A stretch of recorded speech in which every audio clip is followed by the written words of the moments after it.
Our show is about how we can heal the earth through our efforts. The person we interviewed, Rabbi Elliott Dorf, has spent his whole adult life serving the cause of conservative Judaism, as well as educating the community. This show is dedicated to his work. Thank you very much for meeting with me tonight, Rabbi. Please tell me your full name, the position you hold, and how you came to hold that position. I'm Elliott Nelson Dorf. I am a rector and distinguished professor of philosophy at the American Jewish University in Los Angeles. I started there in 1971 because Rabbi David Lieber, who was then the president of the university, asked me to come out after I finished rabbinical school and my doctorate at Columbia. What does rector mean? It means very different things in different universities. At the American Jewish University, it means that I'm rabbi of the university. So that means I'm chief ordaining officer for the rabbis for the students in our rabbinical program. I'm also responsible for the kashrut of the kitchen, and I do a lot of interfaith work on behalf of the university. I think the thing that really turned me on to things Jewish was Camp Ramah, to which they sent me on a half scholarship from the synagogue when I was 12. And that was here in California? No, in Wisconsin.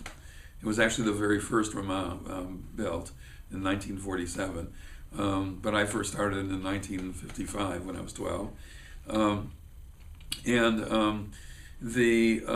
order to go back, you had to be taking at least 6 hours a week of Judaica during the year. So that meant that after my bar mitzvah, I didn't quit my Jewish studies the way that most of my friends did. And that meant that when I was 15, I was still there. And the director of the camp, Rabbi David McGillner, led a series of conversations, I happen to remember on Monday nights, with those of us that were 15 and 16.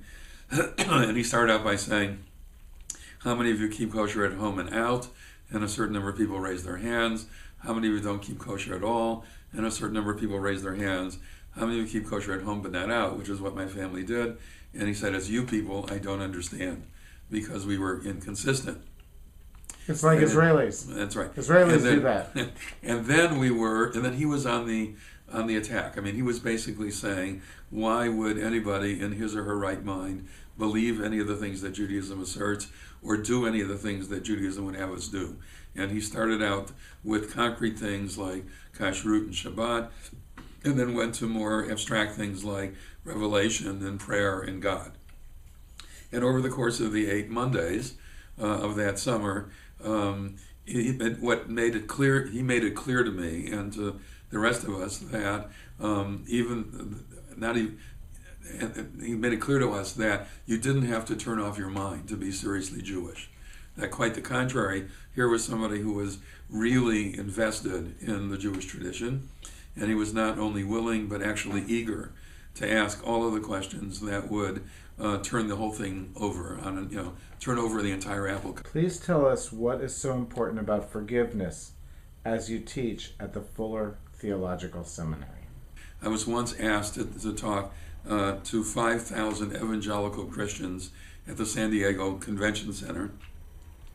And it was about something else, but the first question I was asked after that was, do Jews believe in forgiveness? And I said, yes, but with us it has to be earned.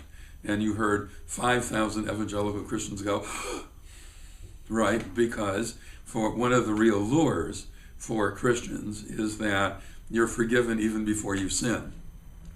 I find that a little problematic. Yes, I find that very problematic as well. Because within the Jewish tradition, we take forgiveness very seriously, but we also take tshuva very seriously, which is the structure of return. That's literally what the word tshuva means in Hebrew, a return to the proper path and return to the good graces of the community and of God, ultimately.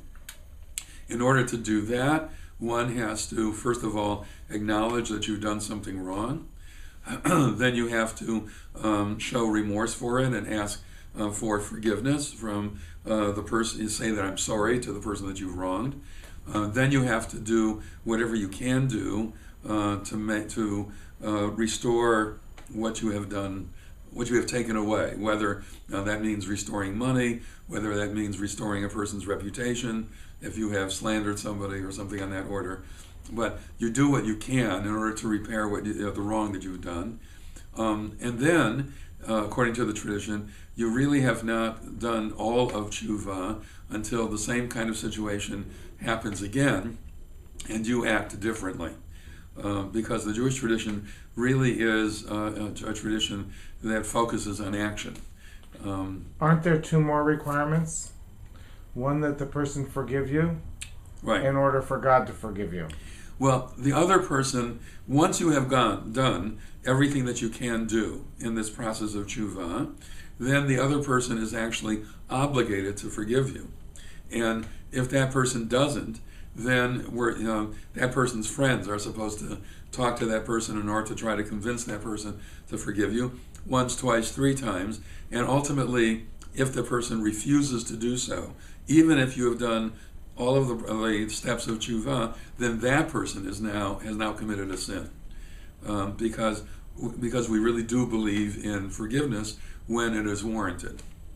So would God forgive you on Yom Kippur even if the aggrieved party withholds forgiveness? Well, the way that the Jewish tradition understands Yom Kippur is that God forgives us on Yom Kippur for the sins that we have done between us and God, not for the sins that we have done between us and other human beings. For that, only other human beings' forgiveness works. And hence the custom for the entire month before Rosh Hashanah and during the 10 days of repentance of asking all of your friends and family for forgiveness, even of things that you may not remember or that they may not remember, because the only way to gain forgiveness for those and to wipe the slate clean, as it were, is by getting forgiveness from the people that you've wronged.